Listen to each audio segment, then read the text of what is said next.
as well.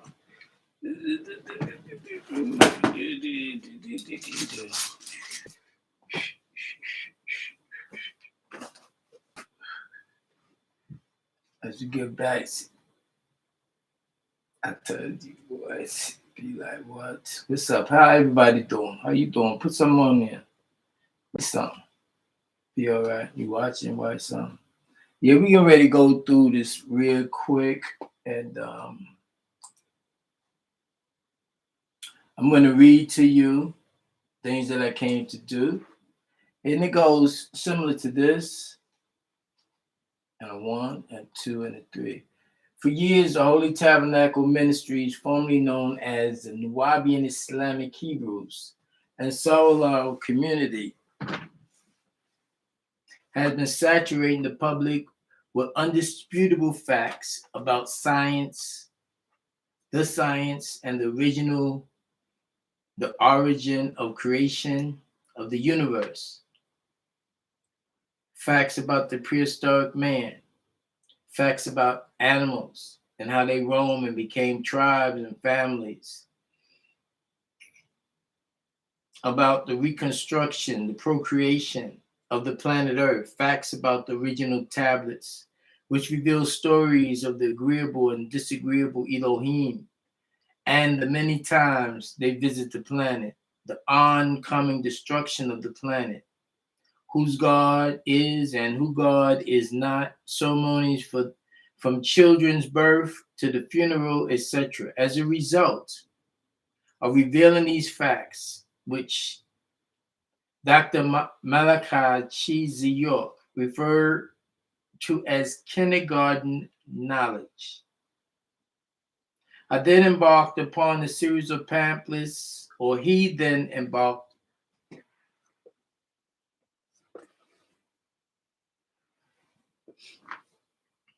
upon a series of pamphlets that consist of what is referred to as the missing links, or simply the hows, the whys, and the whys nots.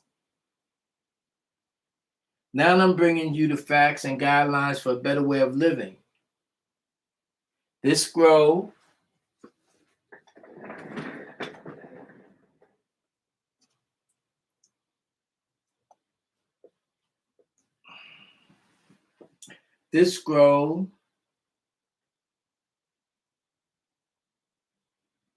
entitles The Holy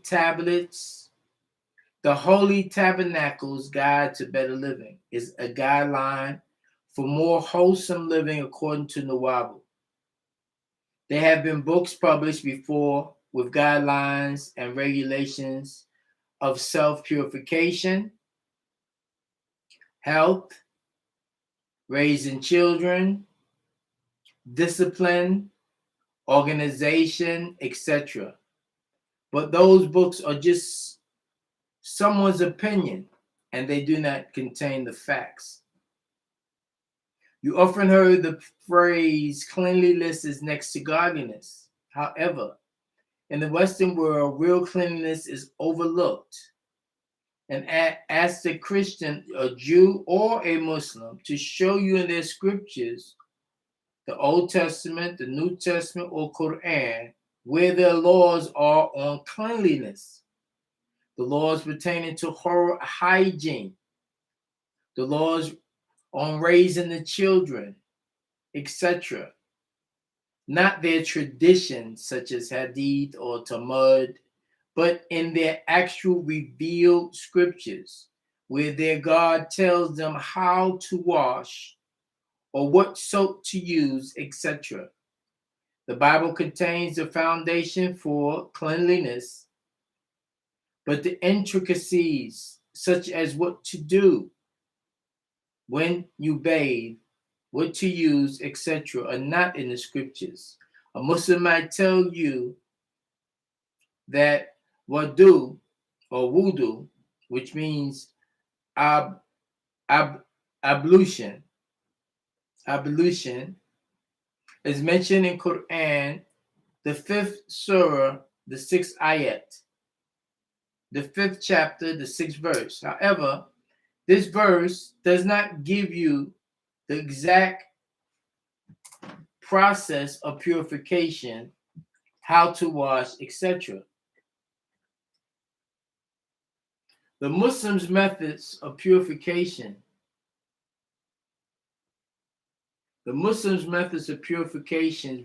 vary slightly from the Hebrews' way in the Torah of the Old Testament.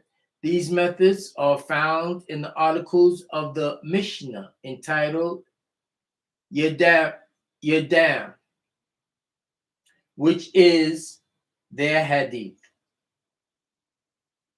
The Quran 5:6 is slightly equivalent to the quote in the scroll of Exodus, 40th chapter, 31 and 32, where it states, as I quote, as Moses and Aaron and his son washed their hands and their feet thereat when they went into the tent of the congregation, and when they came near unto the altar, they washed, as the Lord commanded Moses in the scroll of Leviticus.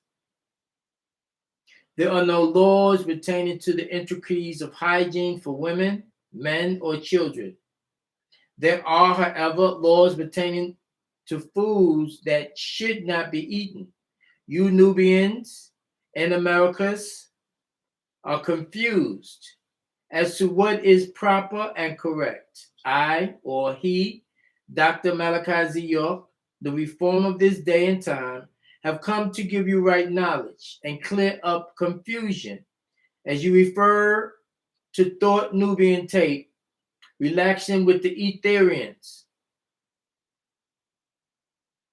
There are a lot of things that are not spoken of in the Old Testament, the New Testament, the Quran, and they should. They should speak about how a woman and a man can cleanse themselves from the inside out. What type of products to use. When cleaning your body, what oils you use to keep your bodies fresh. However, it is not found, which is why he has written this scroll entitled The Holy Tablets Guide to Better Living, to give you a complete guidance on how to purify yourselves daily.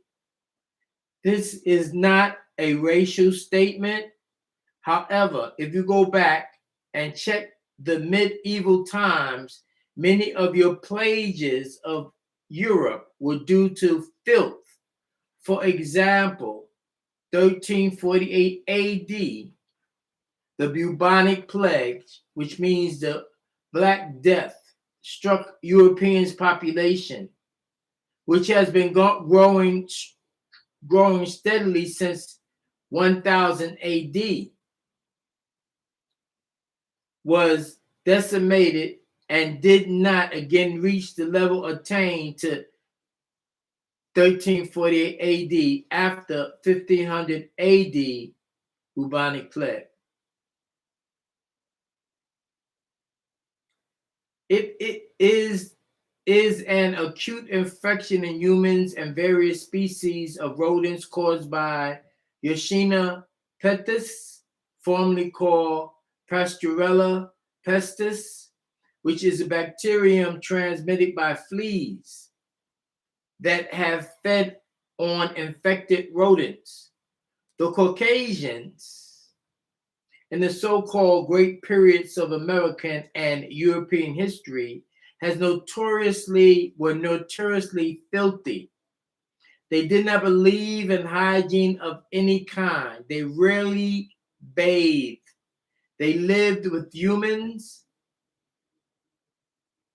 They lived with human and animals, feces, matter all around them. Their nearby rivers was filthy. Their clothing was infested with vermin, which is lice, and etc. Many died young of diseases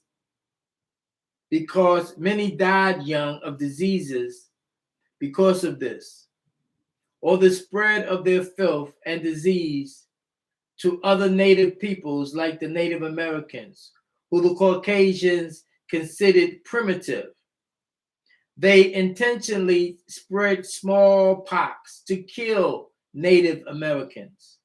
The Native Americans were very hygienic. They used sweet baths for mental and physical relaxation and medicinal treatment. When the Native Americans encountered these filthy people, they didn't have a natural resistance to their diseases. Thus, hundreds of thousands of them were killed by them today. This is called genocide. Every group of people that has touched on the planet Earth has affected, or should I say infected and destroyed. If you do some research, you will find that no one is exempt. The Eskimos who migrated across the Bering Strait into Greenland, Native or North America,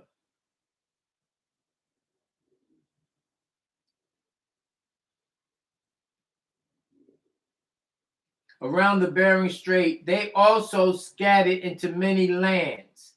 Eskimos finds its origin in a Native American word, which means eaters of raw meat.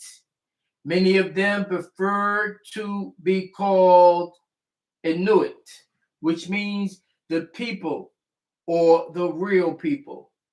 Just as many Native Americans prefer being called Native Americans instead of Indians, which is a name, Indians is a name given to them by the same Europeans that was killing them off. They had developed their own culture and way of life, living quite content without outsiders.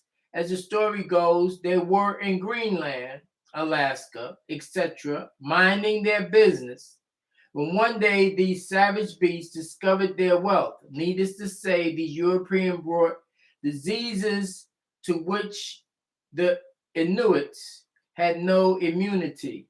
Thus, many of them died.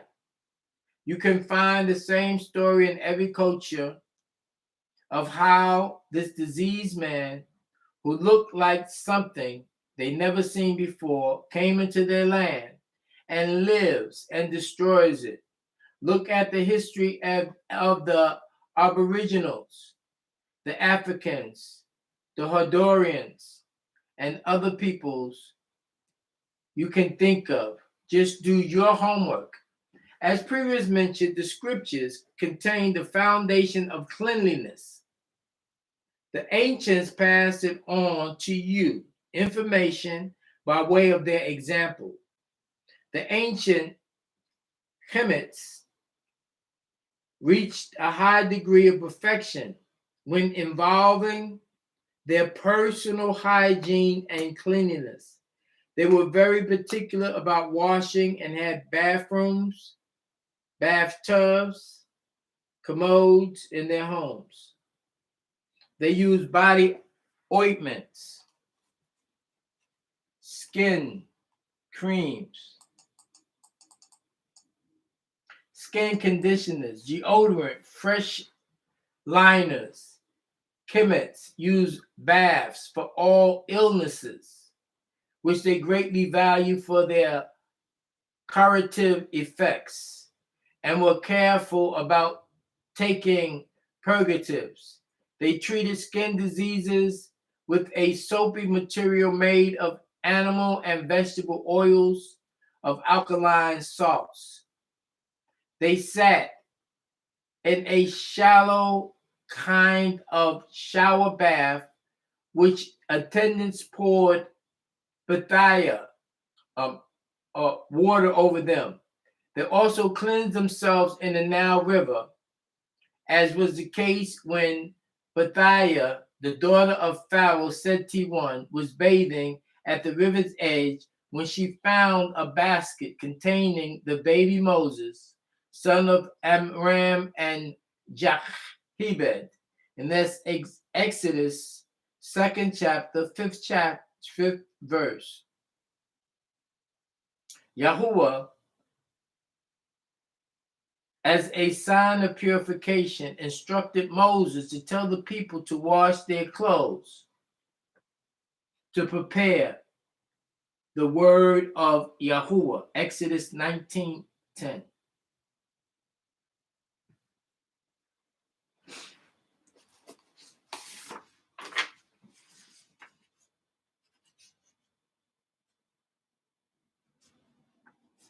So you can go get a pen and take notes. Exodus 19:10, and you see if it's Exodus 19:19 was about washing, the COVID, cleanliness. It's the same thing over and over. They use different situations to orchestrate a strategy to keep us confined, right? Which is good because you don't want to be scattered, battered all over, splattered.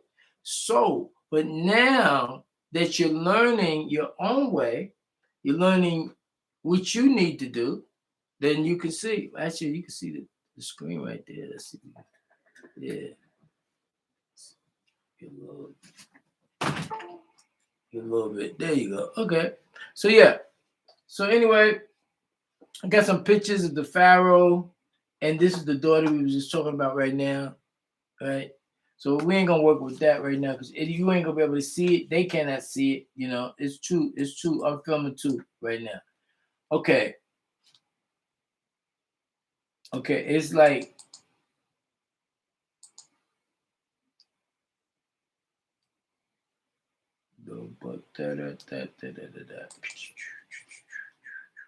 okay.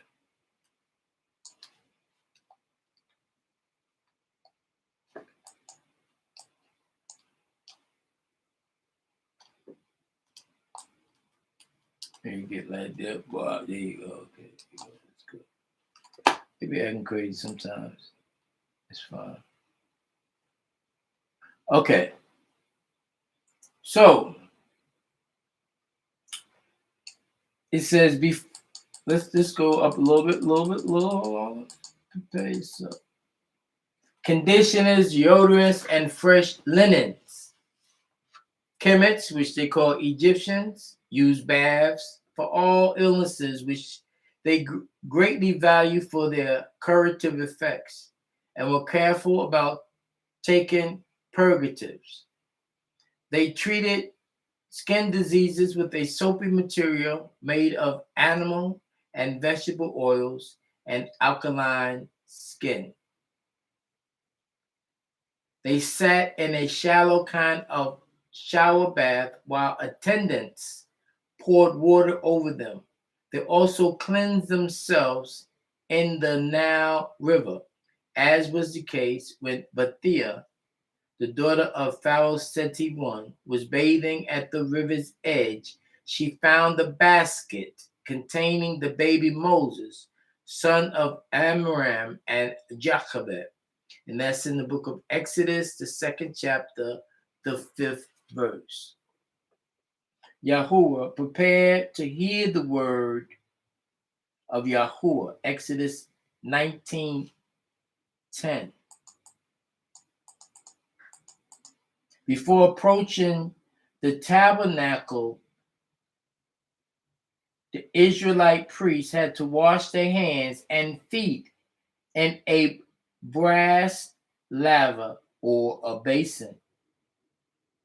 Even in the time of Abraham, son of Terah, and Nunah, servants and companions was offered water, which to wash their feet as guests in the house of Laban.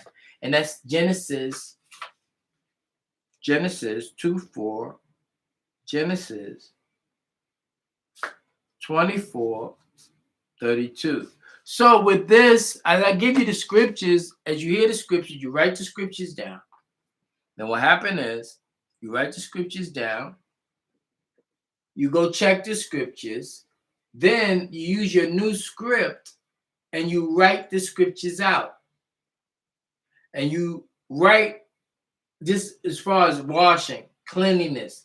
You put the scriptures, you say what you say, You do the research and you teach the people about cleanliness as you learn about cleanliness. It's just when somebody tell you to wash your hands and you wash your hands, you still don't know about cleanliness. You know about somebody told you to wash your hands. You have to do the research yourself.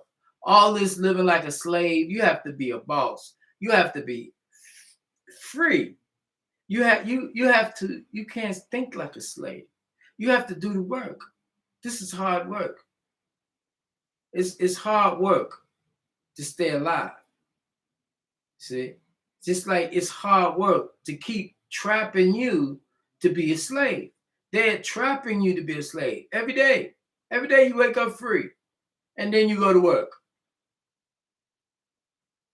See, once you get where you at, you're going to feel better. Right now, I'm feeling better showing you. If you read it, you read it. If you don't, you don't. That's on you. That has nothing to do with me. All right, so then we got that, right? Okay, so let's keep it moving.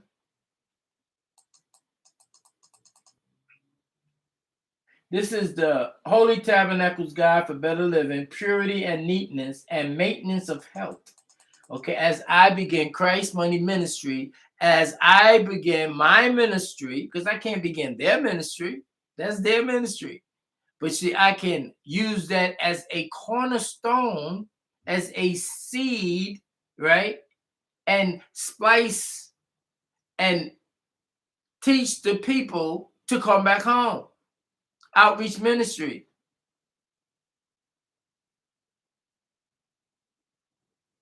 You'll learn as you go by. Okay, it says The Nuwaubian's Guide for Better Living is a book with information on such topics as health, purification, dressing, conversation, raising the children, self-discipline, organization. The one thing that separate this book from all the rest is that it is supported by facts, both medically and scientifically. The children of the Elohim. I am. I-9 Gabriel the 19th. From the Elohim Society, Midwest, Boss, Chief, Grand Sheik, Grand Sheikh, Imam, Priest, High Priest, Minister, Pastor, and Don on at the same time. But anyway, let's get to this. And this is why I prefer to read to you without explaining nothing. This is self-explanatory. So, you no longer have to adhere to the European rules on how you, as children of the Elohim, should live. Because we live according to the laws of Nuwaubian, which is called sound right reasoning, that existed before the pre-creation of Adam, the son of Atum, and Lilith.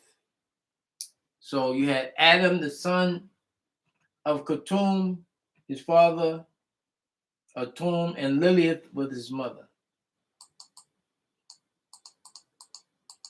Answer. Nuwaubian is the science of right reason, and it follows. Its followers are the sons and daughters of right reason. The science of Nuwaubian tell you just how and when belief is ignorance, to ignore the facts intentionally or ignorantly. If one has to believe, it means that he or she does not know. And if one does not know, that is ignorance. Hence, belief is ignorance, and religious beliefs without the facts is ignorance. You can refer to this. Does religion breed ignorance? Scroll number 98. Now, the most deceptive word in religion is believe or belief, because a person can believe anything.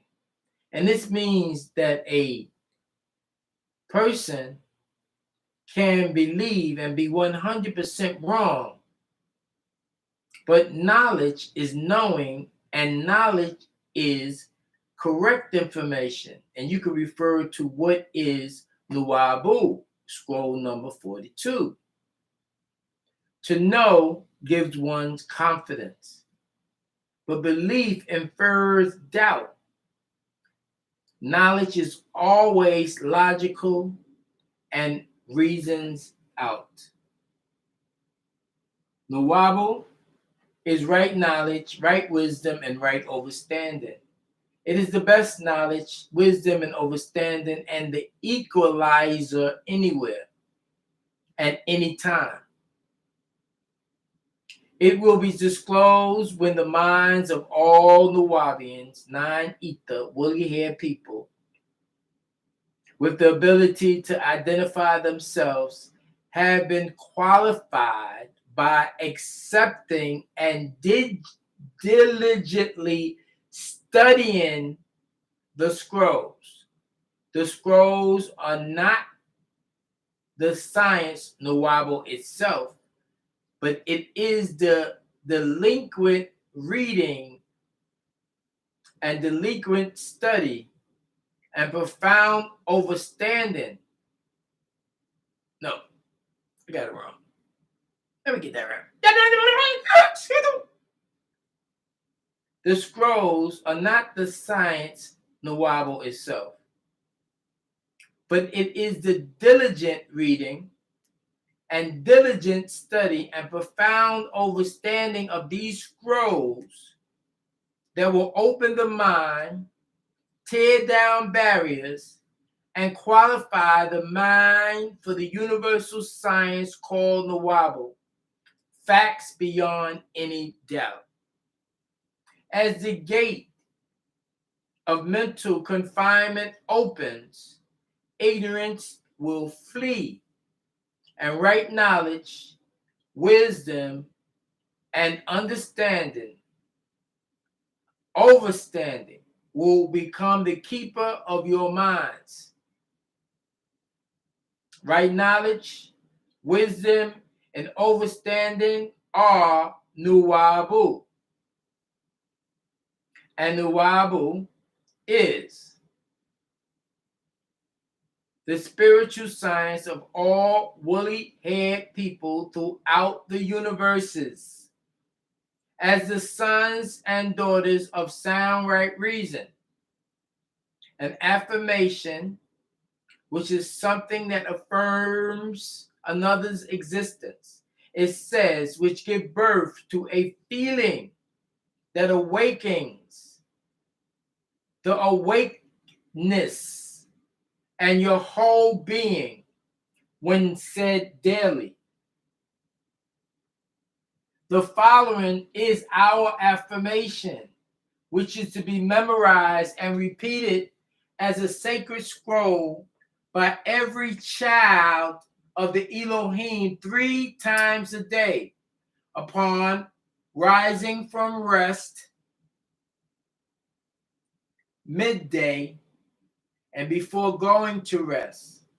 It is also recited together by everyone at 3 p.m.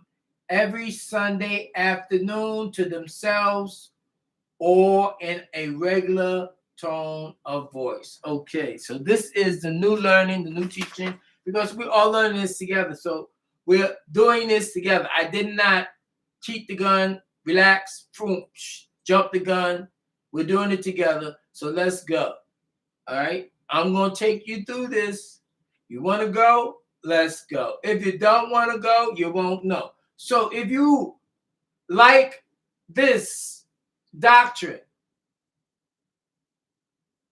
and you want to heal your family and you want to get away from, it's going to take exactly 75 days and less for you to make that change, to make that move, to change your life, which means lie, to Hayat, which is the true way to say what's going on. All right, so anyway, I'm going to write this down. Okay, which is resting, upon resting, upon resting. And if you notice, it didn't say sleep, because that is, we rest and we move, rest and move, rest and we move, rest and we move. Midday and before going to rest. So this is what you teach the children going to rest. You teach it, and at 3 o'clock on Sunday. All right. This is what we're talking about. This is how we're going to tune ourselves. This is how we're going to unite ourselves. Okay? Now let's do this. Okay. So this is what it's saying. I am in our daily affirmation is I am in the love of the all, and the all love is in me. I am in the love of the all, and all love is in me. I am in the love of the all, and all love is in me. I am in the love of the all, and all love is in me.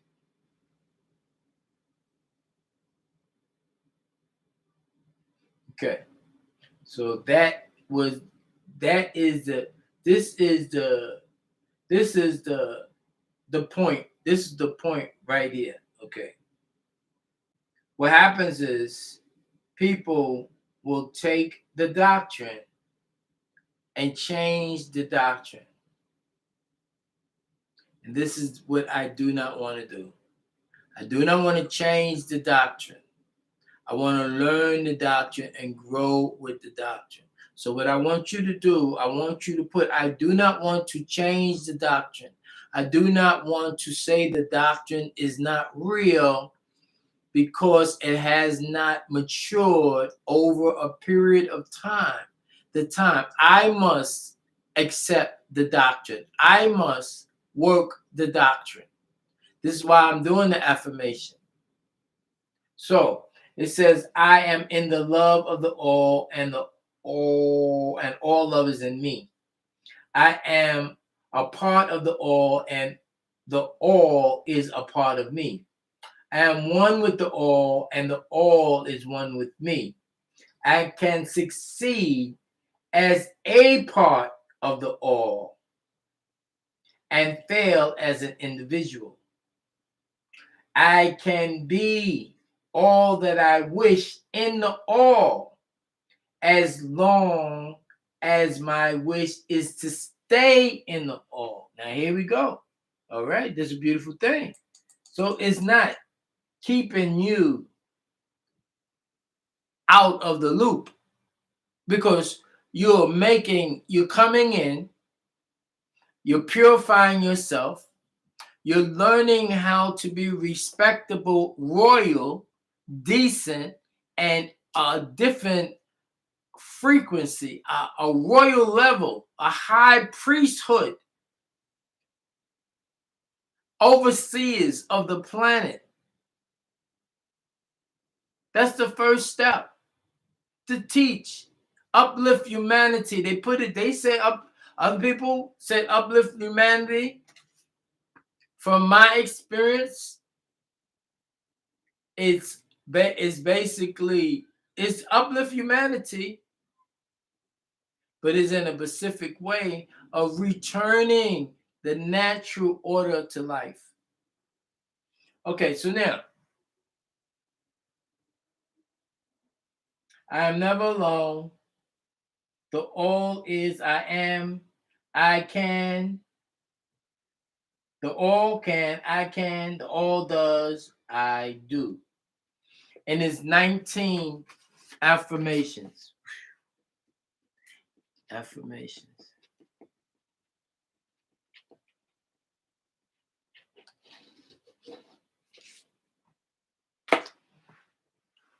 "19 affirmations. I listen to the voice of my Creator sent by the Most High, and I look for the signs of the Most High. I want to open the eyes of the world to right knowledge, truth, and facts. I will follow the Lamb in true faith. Our Savior, the man of the time, Dr. Malachi Z. York, forerunner of the real Messiah. I greet all in peace and with a sincere heart. I pray with an open heart and seek the true light inward. I follow the laws of the holy tablets. I will not kill or even commit suicide, for it is a sin, wrong. I do not steal or lie. I am not cruel to children and animals. I do not disobey the laws of the government in which I live. I am not violent. I do not become drunk or intoxicated or eat unclean things. I do not hate any race, creed, religion, or sexual orientation. I do not tell you what to eat, who to like, how to think or feel. I ask you, let's work together for a better world.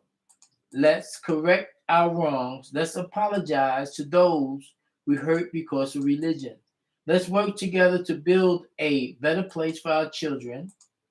16, let's avoid gossip and slander. 17, let's forgive and seek forgiveness.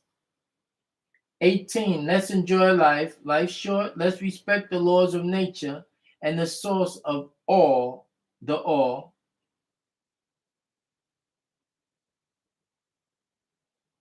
As we take what is evil and turn it good.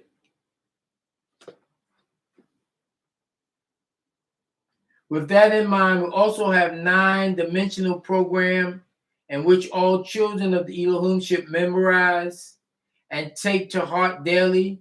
Remember in the following all the laws of Nuwabu and keep them in your heart. Live them daily. You can break the barriers of the spell through diligent reading and understanding. The series of Right Knowledge books that Dr. Malachi Z. York present to you, who seek facts. Let's work together for the betterment of our family and make the best of our examples and make the best of examples for our children. And that was a beautiful reading. We're going to stop that reading right there. We're going to set up the next reading as we keep that one going. So it'll be an ongoing